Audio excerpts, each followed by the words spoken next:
Hi friends, mutton కాల్ curry వండుతున్నానండి. అల్లం 3 స్పూన్లు ఆయిల్ వేసి ఉల్లిపాయ టమాటా పచ్చిమిరపకాయలు వేసి బాగా ద్వారగా వేగాలండి. వేగిన తర్వాత మటన్ కాల్ కర్రీ శుభ్రంగా క్లీన్ చేసుకున్న కాళ్ళు అందులో వేసేసుకోవాలి. వేసేసుకుని అవి బాగా మగ్గాలి. బాగా మగ్గిన తర్వాత కొంచెం ఉప్పు, కారం, పసుపు వేసుకోవాలి. మటన్ కదండి, కారం ఎక్కువనే ఉండాలి. స్పైసీ ఎక్కువ ఉంటేనే దాని టేస్ట్ బాగుంటుంది.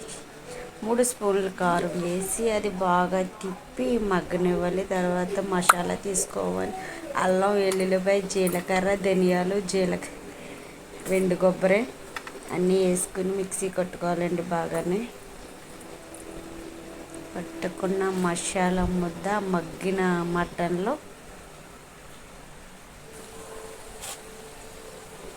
వేసుకోవాలి. వేసుకుని దాన్ని బాగా వేగనివ్వాలి. వేగిన తర్వాత కొంచెం వాటర్ వేసుకుని ఉడకనిస్తే వేడి వేడి కాళ్ళు కర్రీ రెడీ. మీకు కానీ నా వంట నచ్చినట్లయితే షేర్, లైక్, సబ్స్క్రైబ్ చేసుకోండి ఫ్రెండ్స్.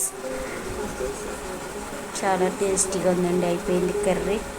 అయిపోయిన తర్వాత టేస్ట్ చూసి చెప్పాను. అయితే ఈ వీడియోలో నేను కనిపించలేదు.